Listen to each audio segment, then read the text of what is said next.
Love and lust, we've all heard the terms before, but what's the difference? In this episode, I'm going to break down the scientific difference between these two amazing experiences and tell you a little bit about the relationship between the two. Welcome to episode 5 of Distinctions and another episode of Holistic Lifestyle Coaching with Ryan David. I'm Ryan David, and today I'm breaking down the difference between love and lust so that you have a deep understanding of the two. Now, I wish there was a simple answer as to what the difference is between these two things, but it seems as though whenever we're dealing with love in any way, shape, or form, it's a complicated discussion. So bear with me for a minute while I lay the groundwork for this distinction. Now, when it comes to the feelings of love and lust and the difference, you have to understand the science behind the two. A lot of what I'm going to speak on today and what I learned about these two things came from a book by John Bradshaw called Post-Romantic Stress Disorder: What to Do When the Honeymoon is Over, and also a book by Helen Fisher called Why We Love: The Nature and Chemistry of Romantic Love. In Bradshaw's book, he explains how Fisher identified and defined 3 brain programs through her research and experiments. The programs are the lust program, the in love or romance program,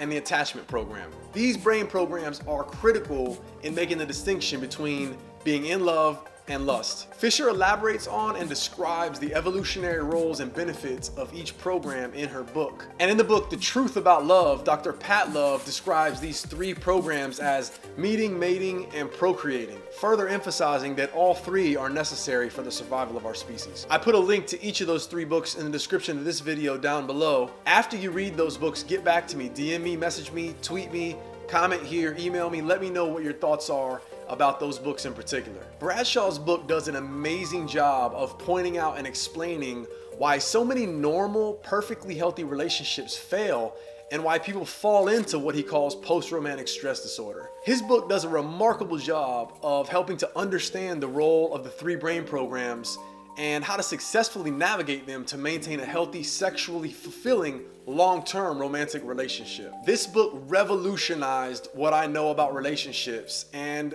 the way I understand the different stages involved in relationships and how and why certain people behave in certain ways. Specifically, learning about the concept of an in-love addict has forever changed my understanding of how and why I have operated the way that I have in past relationships. I highly recommend you read his book as soon as possible. All 3 of the books that I've mentioned are must-reads if you're interested in being extremely knowledgeable in the area of love, romance, the chemistry of attraction, and attachment. Now for a little background on the lust program specifically. First off, in terms of the use of the word love, I'm going to speak on the specific difference between lust and the feeling of being in love, not action-based mature love. So when I refer to the word love in this distinction, I'm talking about the difference between in lust and in love, not love the action. So just for a point of reference, when I say love, I'm talking about the feeling of being in love. For more on the distinction specifically about the difference between feeling in love and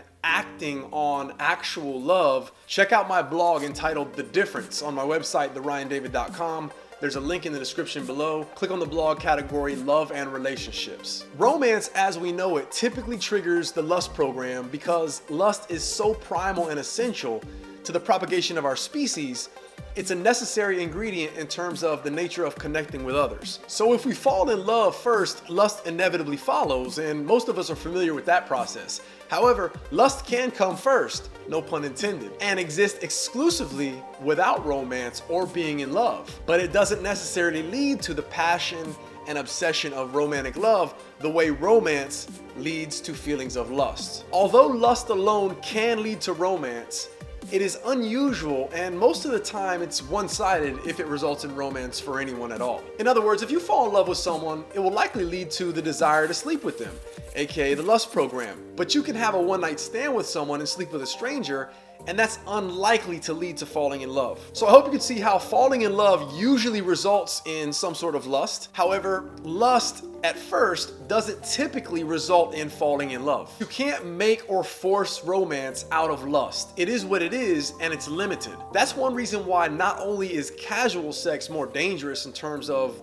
the risk that you pose to your physical health, but it's dangerous in terms of your emotional health as well, because You may intend to only have casual sex with someone that you're simply attracted to or who you don't have feelings for, and vice versa, but end up triggering the romance program after doing so, especially over time. Okay, so now for some of the concrete differences. First of all, understand that lust stems from a universal drive to have sex. It's based purely on physical and sexual attraction. Its focus is singular in terms of the outcome or the goal. Its focus is only on looks and the body. Quick story, when I was prepping for this video, actually within the last 2 or 3 days, I was preparing for this video and I heard a song, and the song kept saying, "I'm in love with your body, I'm in love with your body." It hit me that that's literally what lust is. And so there's nothing about love or being in love involved with that song.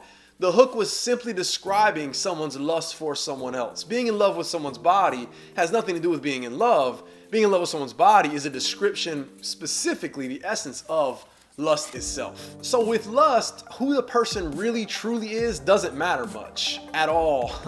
And it's irrelevant. Lust is interested in spending time only to have sex, not to have conversations or anything else. Lust prefers creating fantasies, not talking about feelings. Generally, we want to leave or have the desire to disconnect after sexual gratification when we're in lust. When in lust, we often create or fabricate who the person is to meet or fit the desire that we have of or for them. We tend to excuse or write off and dismiss or ignore things about someone that we would never be able to tolerate or accept from someone we wanted more of a relationship with or felt closer to. For instance, you may despise Trump, but lust will allow you to have sex or sleep with someone that voted for him when you would never tolerate or accept being in a relationship with somebody who would have done so. We tend to keep people who we lust for a secret or private and low-key just to ourselves, either because we know they have no meaningful place or future in our lives, or because we have no meaningful feelings for them or any interest in developing those feelings, or all the above. And most of the time this is mutual. Now, being in love is not the absence of lust, it's lust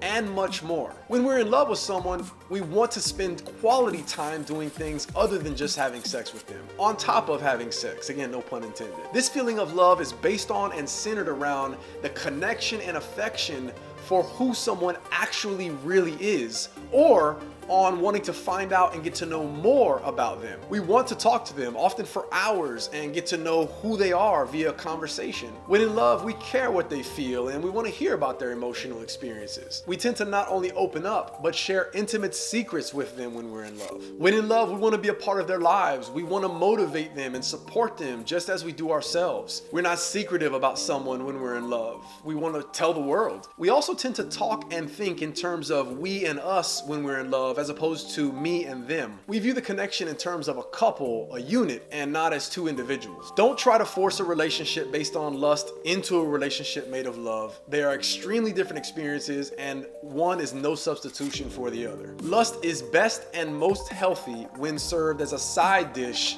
with the main course of romance and mature, genuine love. Lust will never be sufficient enough to be the main course of a meaningful relationship. Also, be mindful that sometimes people, often guys, but females too, will go through the motions of being in love or motions of love just to keep a love-based relationship alive.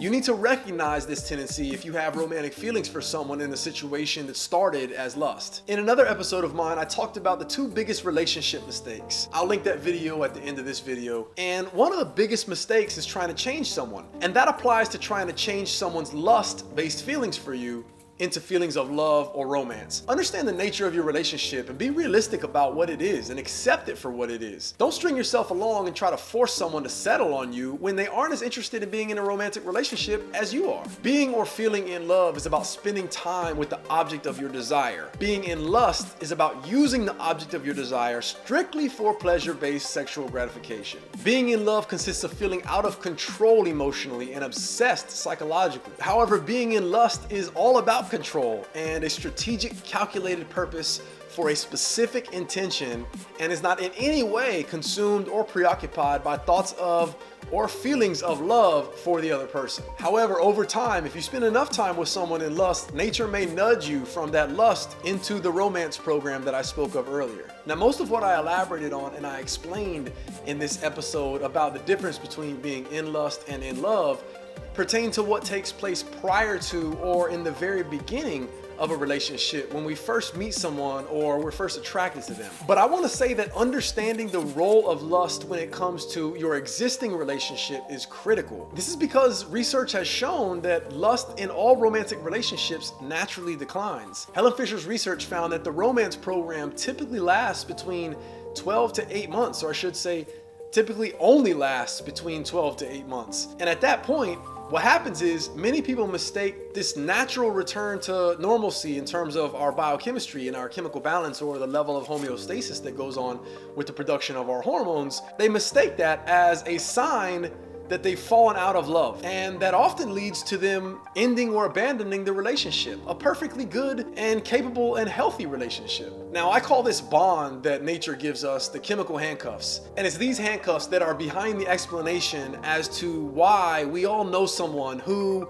seems to be unable to keep a stable, meaningful relationship for the long term or for long, because at the first sign that the honeymoon phase is over, or that things are different or changing, or God forbid that things are fading, they freak out and they go jump into another relationship chasing that feeling of being in love, all because those chemical handcuffs wore off or faded, which is what happens naturally. Now, this instinct or this reaction of jumping out of one relationship that is changing over time and into another relationship just chasing that feeling of being in love, this is an unintelligent and unrealistic fairy tale approach to love or chasing love in relationships. And it's a naive and immature response, but it may be a rational one for someone, especially if that person is clueless about everything that you've learned today and about how the body works, and that this decline will happen to some extent no matter who the relationship is with. Maybe I'll do another episode on specifically why we fall out of love. Let me know in the comments below if you'd like to see that. So in terms of Fisher's research, being that these feelings naturally fade for us all, the key is to develop a mature love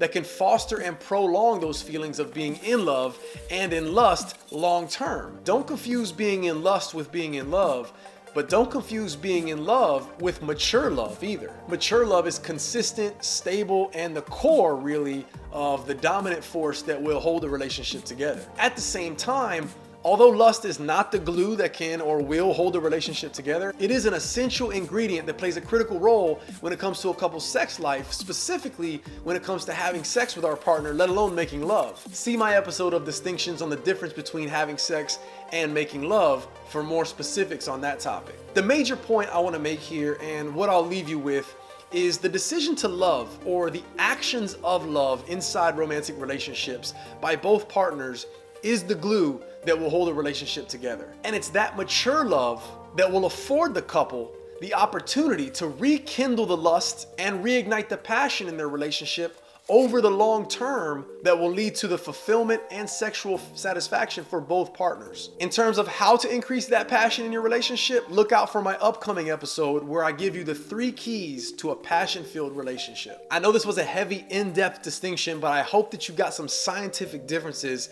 between what we experience and what we go through as far as being in love and the feelings of being in lust for somebody else. 2 completely different experiences. I hope you have a much better understanding or idea of what they are from this video. If you're new to my channel, please check out some of my other episodes and consider subscribing. Don't forget to check out the links below to those books that I mentioned, and be sure to check out some of my other episodes of Distinctions. Until the next episode, take care.